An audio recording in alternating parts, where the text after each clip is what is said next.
Assalamualaikum warahmatullahi wabarakatuh. Selamat siang, salam sejahtera untuk kita semua. Shalom, Om Swastiastu, Namo Buddhaya, Salam Kebajikan. Yang terhormat Menteri Pan RB, Bapak Cahyo Kumolo. Yang terhormat para narasumber, Ketua KSN, Prof. Agus Pramusinto, kemudian Ketua BKN, Dr. Bima Haria Wibisana, kemudian yang terhormat Dirjen Oda, Pak Akmal Malik, dan seluruh partisipan, baik dari pemerintah daerah dan juga dari penyelenggara KPU Bawaslu, Provinsi maupun Kabupaten Kota, dan seluruh partisipan yang tidak dapat sebut satu persatunya, tanpa menghormati saya pada hadirin semuanya. Pertama menyampaikan terima kasih atas undangan dari panitia untuk share terkait dengan soal netralitas ASN ini. Dan mohon izin ini saya diberi kesempatan pertama pada yang lain.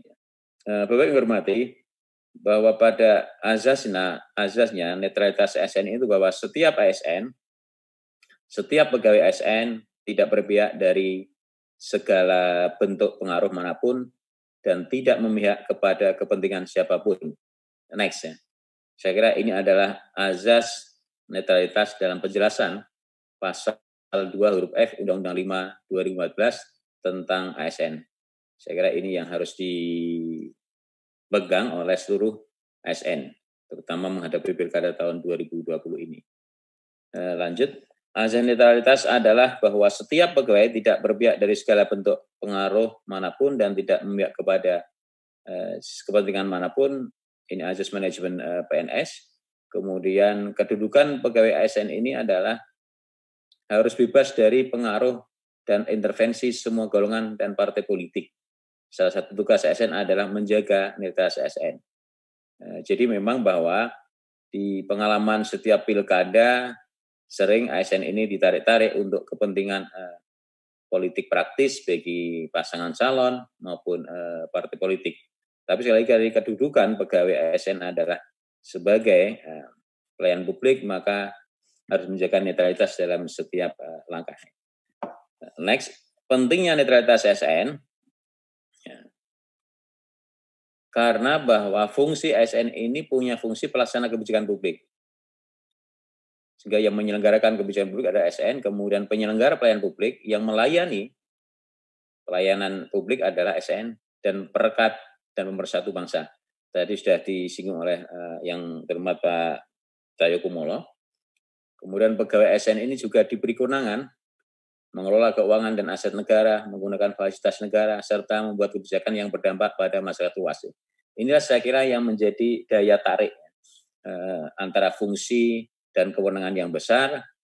Maka kalau tidak bisa menjaga netralitas akan ditarik-tarik untuk kepentingan praktis, politik praktis bagi pasangan calon maupun partai politik. Jadi netralitas ASN bertujuan agar dalam menjalankan kewenangan tidak disalahgunakan untuk kepentingan kelompok tertentu.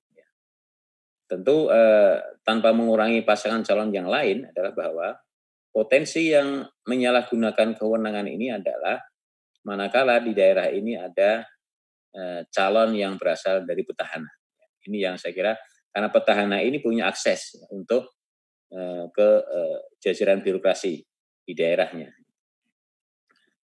Berikutnya adalah aspek-aspek netralitas ASN, netralitas dalam politik, ya, dalam pilihan politik, ya, kemudian netralitas dalam pelayanan publik.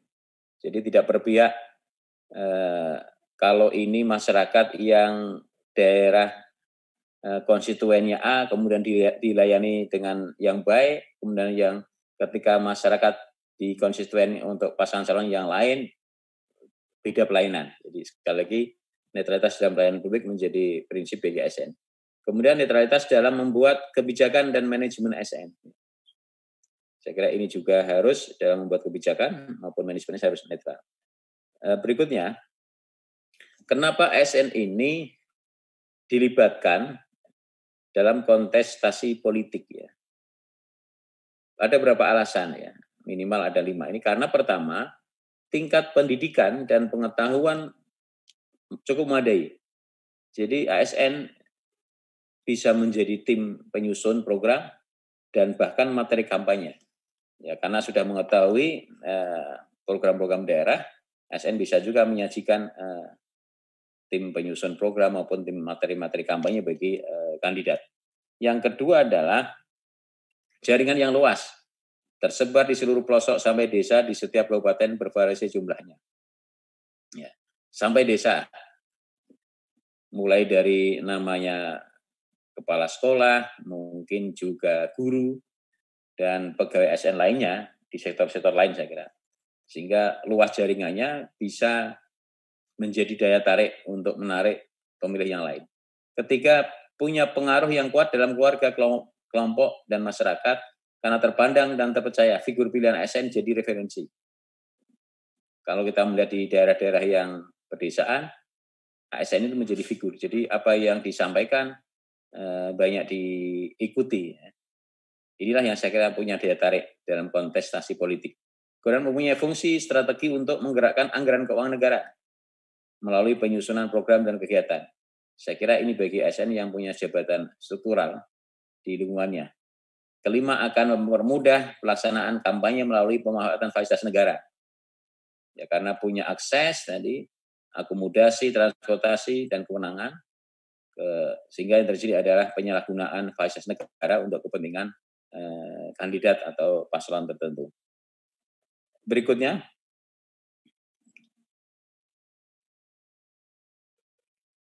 dampak ASN tidak netral. Ini akan berdampak. Ketika ASN tidak netral, maka dampak pertama adalah sulit dipisahkan kapan PNS bertindak sebagai aparatur negara dan bertindak sebagai masyarakat yang memiliki hak suara dalam pilkada. Sekali lagi, hak suara tetap karena itu melekat hak konstitusional. Ya. Di bilik suaralah ya, ASN ini ketika itu dalam posisi memang harus memilih. Tetapi di luar bilik suara yang barangkali 5 menit ini, tindakan, ucapannya harus netral. Ya. Yang kedua adalah dampak ASN tidak netral, program pemerintah dapat berubah menjadi instrumen reward and punishment kepada masyarakat. Ya, sekali lagi ini dampak. Ya. Dampaknya juga bisa menjadikan instrumen reward punishment kepada masyarakat tertentu. Kemudian yang ketiga, dampak diskriminasi dalam pelayanan. Tadi saya umpamakan misalnya di daerah ini basisnya pendukungnya dia, maka pelayanan baik, tapi di daerah lain tidak baik, karena bukan daerah basis pendukungnya. Sehingga yang timbul diskriminasi.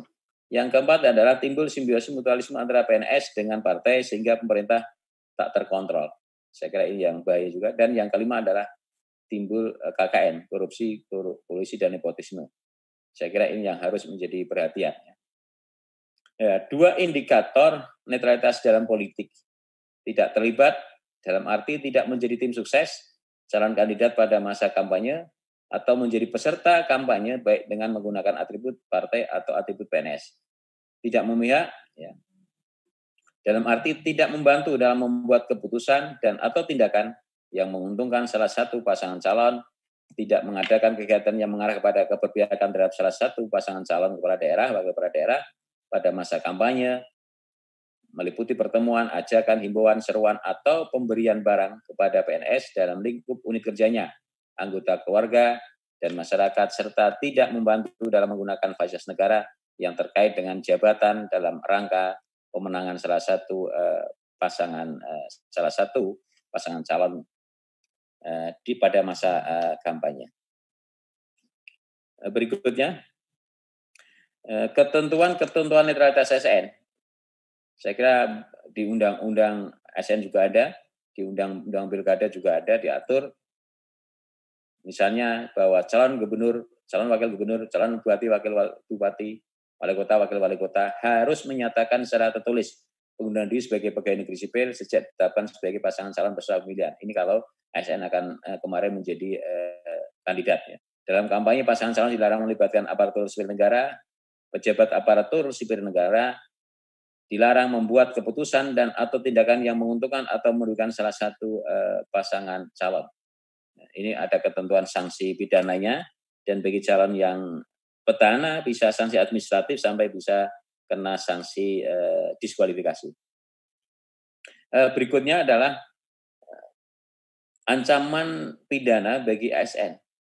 Di Undang-Undang Pemilihan juga sudah diatur, misalnya ketentuan 188, setiap pejabat negara, pejabat aparatur sipil negara, dan kepala desa atau sebutan lain, lurah, yang dengan sengaja melanggar ketentuan pasal 71 dipidana penjara paling singkat 1 bulan atau paling lama 6 bulan, denda 600.000 atau paling banyak 6 juta rupiah. Ya. Saya kira selain sanksi pidana, tentu juga bisa dijatuhi sanksi administratif melalui proses mekanisme ke KSN, KSN yang akan menjatuhkan sanksi rekomendasi kepada PPK-nya, dan PPK-nya berkewajiban untuk memenuhi atau hasil dari rekomendasi dari KSN itu. Lanjut, pasal 189 juga sama, tidak boleh melibatkan pejabat badan usaha milik negara, pejabat badan usaha milik daerah, aparatur sipil negara, dan sebagainya. TNI Polri sama. Berikutnya juga di Undang-Undang ASN. Pegawai ASN harus bebas dari pengaruh dan intervensi golongan dan partai politik. Ini pasal 9. Menghindari konflik kepentingan pribadi, kelompok maupun golongan. Setiap PNS dilarang memberikan dukungan kepada calon Dewan Perwakilan Daerah ketika Pileg kemarin. Dan juga ada di pasal 4 dan sebagainya. Ya. Jadi setiap PNS dilarang memberikan dukungan kepada calon kepala daerah, wakil kepala daerah, dengan cara terlibat dalam kegiatan kampanye untuk mendukung calon kepala daerah, menggunakan fasilitas terkait dengan jabatan, kemudian membuat keputusan atau tindakan yang menguntungkan, mengadakan kegiatan yang mengarah kepada keberpihakan selama sebelum masa kampanye juga, meliputi pertemuan, ajakan, himbauan, seruan, atau pemberian barang kepada PNS dalam lingkungan kerjanya, anggota keluarga, dan masyarakat. Lanjut. Dasar hukum penanganan netralitas ASN saya kira ini oleh Pengawas Pemilu tentu pertama berpijak pada ketentuan Undang-Undang Pemilihan, kemudian peraturan Bawaslu sendiri, dan beberapa aturan lainnya. Ya. Lanjut. Penanganan pelanggaran netralitas ASN, Bawaslu menjadi pintu masuk penanganan pelanggaran ASN, baik berasal dari temuan ataupun laporan. Kemudian yang terkait dengan administrasi, maka Bawaslu mengkaji, dan Bawaslu merekomendasikan kepada KSN, ke ASN kalau itu sanksi administratif, dan atau ke penyidik kepolisian bersama-sama di Sentra Gakumdu manakala ada unsur pelanggaran atau dugaan pidana. Di dalam praktek memang ada beberapa catatan, mungkin nanti Pak Prof. Agus bisa sampaikan juga. Perkembangan sebetulnya banyak yang sudah dikeluarkan rekomendasi oleh KSN. Tinggal adalah sejauh mana eksekusi atas rekomendasi KSN yang disampaikan kepada PPK. Terkadang ada hambatan, ya, tidak lancar dalam melakukan eksekusi atas rekomendasi KSN. Ini yang saya kira menjadi catatan. Berikutnya adalah bentuk-bentuk pelanggaran netralitas ASN. Antara lain mengaruhi warga dengan politik uang untuk memilih paslon tertentu, melarang menghalangi pemasangan alat peraga, penggunaan fasilitas anggaran daerah atau negara, mempengaruhi, mengintimidasi perangkat desa untuk berpihak kepada atau memilih paslon tertentu, menyalahgunakan kewenangan dalam merencanakan program dan distribusi bantuan sosial. Ya, saya kira ini di tengah pandemi COVID, ya, potensi penyalahgunaan bansos COVID untuk kepentingan paslon tertentu. Saya kira sanksinya tegas, ya. Dan ini saya kira potensinya jajaran ASN yang punya jabatan struktural ini bisa ditarik-tarik ke sana tadi untuk merencanakan program distribusi bansos untuk kepentingan paslon tertentu. Kemudian terlibat dalam kampanye, menjadi pembicara, jurkam, menyediakan rumah sebagai tempat kampanye, memobilisasi warga masyarakat untuk menghadiri kampanye, terlibat sebagai tim kampanye, tim sukses paslon, buat kebijakan dalam bentuk SK, pegawai honor, mutasi, rotasi, yang bersifat politis praktis, menggerakkan struktur birokrasi, mempengaruhi, mengintimidasi para pegawai bawahan di jajarannya. Bapak yang hormati, berikutnya adalah ketentuan surat edaran Menpan RB. Saya kira sudah dijelaskan tadi oleh Pak Menpan, ada beberapa poin, ya. Larangan-larangan bagi ASN. Lanjut, ya. Ada 16 poin sudah terperinci dari mulai kampanye sosialisasi di media sosial, posting, comment, share, like, dari seluruh larangan ada 16 ini, yang paling terjadi banyak adalah di poin 1, yaitu di media sosial yang memposting, komen, foto, share, dan like. Ini yang saya kira ASN harus harus hati-hati. Secara tidak langsung komen atau like, share itu menjadi bagian dari keberpihakan. Jadi ada 16 poin ini, tetapi yang banyak pelanggaran adalah di yang pertama tadi. Lanjut.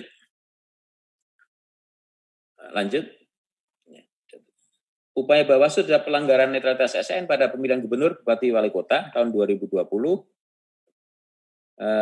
Pertama adalah ada MOU antara Bawaslu dengan KSN tentang pengawasan netralitas pegawai ASN pada pemilihan tahun 2020. Next ya. Yang di dalamnya memuat soal pertukaran data atau informasi, kemudian pencegahan. Ya. Saya kira kegiatan hari ini bersama-sama dengan lembaga dengan pemerintah dengan yang lain, ya saya kira dengan lembaga lain ini menjadi bagian dari upaya pencegahan, kemudian pengawasan, penindakan, dan monitoring tindak lanjut atas rekomendasi KSN. Ya, tadi yang saya katakan bahwa masih ada juga rekomendasi KSN yang belum ditindaklanjuti oleh PPK-nya. Dan yang berikutnya adalah next, pembentukan satuan tugas pengawasan netralitas pegawai aparatur sipil negara pada pemilihan serentak tahun 2020. Saya kira ini dengan konkret ditandatangannya SKB ya. Acara penandatanganan keputusan bersama pedoman pengawasan netralitas pegawai ASN dalam penyelenggaraan pemilihan daerah ya. Ini pada tanggal 10 bulan 9 2020 antara Kementerian Pan RB, Kemendagri, Bawaslu, BKN, KSN. Ya. Bagi Bawaslu, terbitnya pedoman ini menjadi penanda ya, dan sekaligus komitmen bersama untuk mendorong tegaknya netralitas ASN sebagai salah satu instrumen penting demi terselenggaranya pemilihan kepala daerah yang jujur, adil, demokratis, dan berintegritas. Next. Langkah-langkah pencegahan dan penegakan pengawasan netralitas ASN dalam pemilihan serentak tahun 2020, keputusan bersama menjadi bagian dari dasar itu. Lanjut aja. Lanjut. Bapak yang hormati, ini dapat saya sampaikan, dugaan pelanggaran netralitas ASN pada pemilihan serentak tahun 2020, ini data kurang lebih 10 hari yang lalu, di atasnya. Ada temuan Bawaslu 79, ya, 790, kemudian laporan masyarakat ada 64, kemudian rekomendasi ke ASN ada 767, ya. Kemudian bukan pelanggaran 87. Ya. Ya. Jadi rekomendasi ke ASN sudah banyak. Ya. Kemudian tren-tren pelanggaran. Tren-tren pelanggaran adalah ASN memberikan dukungan melalui media sosial. Ini yang tren tertinggi. Kemudian ASN mengikuti acara silaturahmi, bakti sosial. ASN melakukan pendekatan mendaftarkan diri pada salah satu partai politik. ASN mendukung salah satu bakal calon. ASN mendeklarasikan diri sebagai bakal calon kepala daerah. ASN sosialisasi bakal calon melalui APK. ASN mempromosikan diri sebagai sendiri atau orang lain. ASN melanggar azas netralitas, yakni diduga berpihak dalam pemilihan. ASN mendaftarkan sebagai bakal calon perseorangan. Ya. ASN mengajak atau mengintimidasi untuk mendukung salah satu calon. ASN mendampingi bakal calon melakukan pendaftaran fit and proper test. Ya. Ketika fit and proper test di parpol, ada juga keterlibatan di sana yang ikut mendampingi. ASN menggunakan atribut pada saat melakukan fit and proper test. ASN menghadiri deklarasi bakal paslon menggunakan atribut bakal paslon. ASN sekretaris dinas berfoto bersama paslon dan mengikuti silaturahmi dengan paslon. ASN menggunakan atribut ASN dalam mengikuti pleno rekapitulasi verifikasi faktual bakal calon. Bupati melakukan penggantian pejabat dalam waktu 6 bulan sebelum penetapan paslon tanpa izin dari kementerian yang bersangkutan, yaitu Kemendagri. Lanjut. Terakhir adalah kesimpulan dan rekomendasi kami bahwa seluruh aparatur negara agar tetap menjaga kebersamaan dan jiwa klop dalam menyikapi situasi politik yang ada dan tidak terpengaruh melakukan kegiatan yang mengarah ke berbagai indikasi ketidaknetralan. Netralitas memiliki peran penting dalam menjaga profesionalisme kerja ASN untuk menjalankan tugas dan fungsi pelayanan publik. Politisasi birokrasi oleh pihak tertentu akan berimplikasi terhadap kualitas pelayanan yang akan diberikan kepada masyarakat.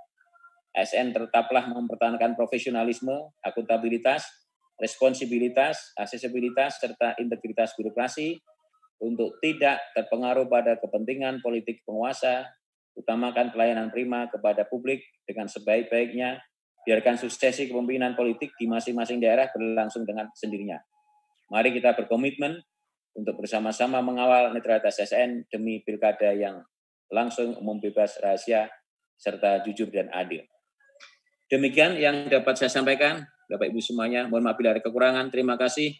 Assalamualaikum warahmatullahi wabarakatuh.